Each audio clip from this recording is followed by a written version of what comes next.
We've got a huge problem, if you see it as such, from the Perth Mint with regards to gold and silver demand. Could this be an indication of what's happening across the entire precious metals investment market? We'll find out as we explore.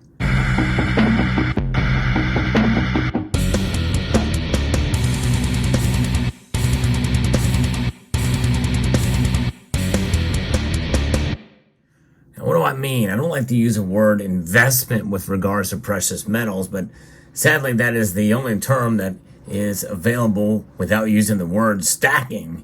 But actual physical demand for gold and silver, we know, has been down over the past month or so, maybe even a little bit longer. But this report that I'm going to be referring to here from Reuters really gives us an idea just how bad it is, especially at the Perth Mint. And some of this also has to do with the German market, as I reported on before earlier.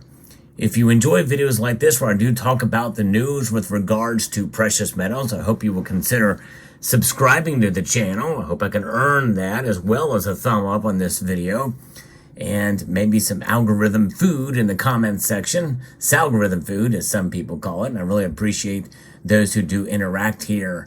And sharing the video also helps. I am trying to get to 100,000 subscribers.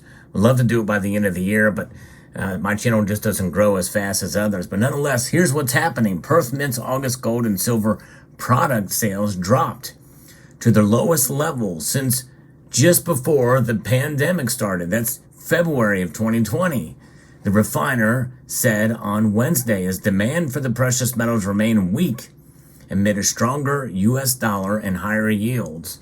Folks, if there's any time to stack, this is probably the beginning of such time. As I record this video, the markets are actually down for a second day, fairly substantial drops. Now, I wouldn't say it's necessarily plunging, but we're seeing solid losses, especially for silver. Silver is now just barely trading above $23.20 as I record this video, moments before the markets close. Gold is down almost $10. That's almost a 0.5% drop, and it's hanging in there just above $1,910. And platinum and palladium are also both down today as well. So let's take a look. What's going on here with these numbers? Well, it's psychology. A lot of it is psychology, but there's also other factors at play, and we'll get into those momentarily. Let's get into the numbers. Monthly sales of gold coins from the Perth Mint and minted bars were 34,875 last month, down from 44,009 ounces in July. And we're down about 59% on a year-over-year basis. That's a massive drop from 34,875 ounces last month to 44,000 just over that in July. Sales of silver products stood at more than a 3-year low at 792,503 ounces in August, down 8% on a monthly basis and 52% on a yearly basis. In the U.S., our distributors continue to report a slowdown in both gold and silver from the heightened levels of demand we experienced during the years of the pandemic and the silver squeeze movement as well, too, according to Neil Vance, who is a general manager for minted products. Now, the market for physical silver in Germany has been hit by the impact of a hike in VAT. That's for the value-added tax. That's to 19% on non-EU silver bullion coins, he said. And so that is pretty shocking to see. The Perth Mint, which is owned by the government of Western Australia, is the world's largest producer of newly mined gold. It is also the biggest refiner by volume in Australasia, according to the company website. In other words, for the entire region of Asia, including Australia. Its intake each year equates to almost 75% of newly mined gold in Australia, one of the world's biggest gold producers. And so when you see that, it's pretty remarkable to see how these numbers pan out. They actually, on this story, they kind of look and you can see the numbers massive, much larger numbers in prior years during the pandemic, during those years and leading up to where we are at now. So what's behind all this? Why is this happening? Well, there's two things. Number one, I think the largest reason is inflation is kicking our rear ends across the Western world and the Eastern world too, and which means people can't afford to buy as much. And so therefore, that's hurting. And because this is a situation we've never been in before since the people really started paying attention to stacking precious metals. We've not seen inflation like this before. So it's having a dramatic effect, and people are not able to afford to stack as much as they have in the past because other things are up so much. And by the way, really, gold especially is up near all-time highs and has really flirted with those numbers for quite a while, around the $2,000 range. And silver still has a long way to go, but it's really more expensive than it has been for a while. But the silver market is being affected as well, fairly dramatically. And obviously, as we begin, as I mentioned in yesterday's video, which if you missed it, I would encourage you to check it out, because I talk about that we may very well be in a late summer slump. And the past 2 days are proving that to be the case. Although I wasn't expecting as big a drop today as we saw yesterday, we certainly are starting to see kind of a slump in the price of these metals. I do believe they will stabilize, and I'm still thinking that we're going to see silver above $23 through this hard time. And I think that gold will likely stay above $1,900. Now, for silver to stay above $23, given its movements in the past 2 days, one more movement like we had today and yesterday, and silver's already into the 22 range. So I very well could be wrong about that. But I still think that we've got some support around 22.50 for silver.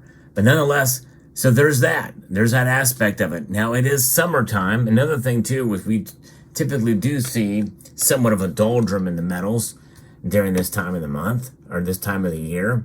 And so with that being said, well, it would not surprise me in the slightest to see people just focus on other things, for their summer vacations, spending money on getting kids back to school, that type of thing.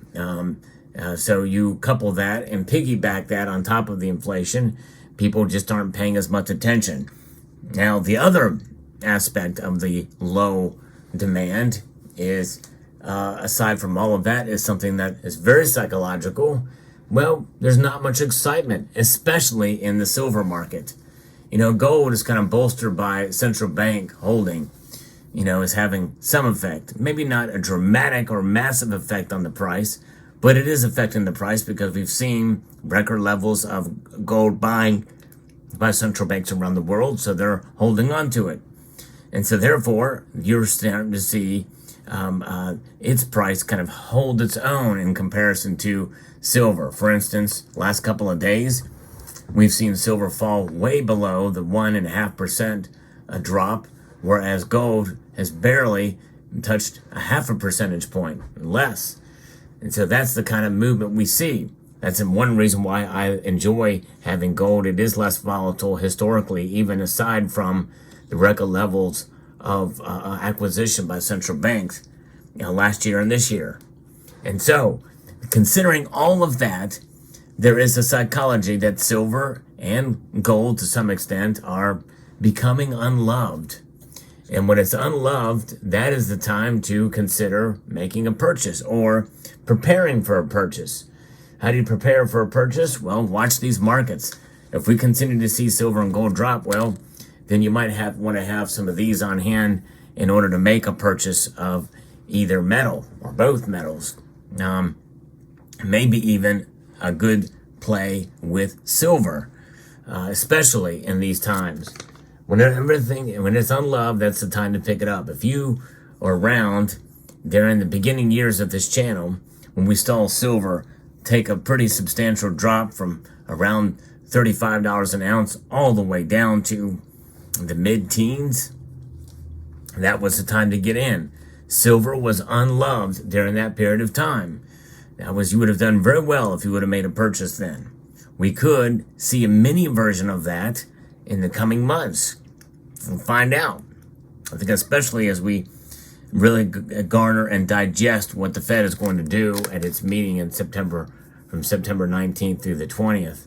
It'll be very interesting and fascinating to see how that plays out in a role there with silver and gold. But nonetheless, we'll keep an eye. But there is your market update and what the Perth Mint is doing.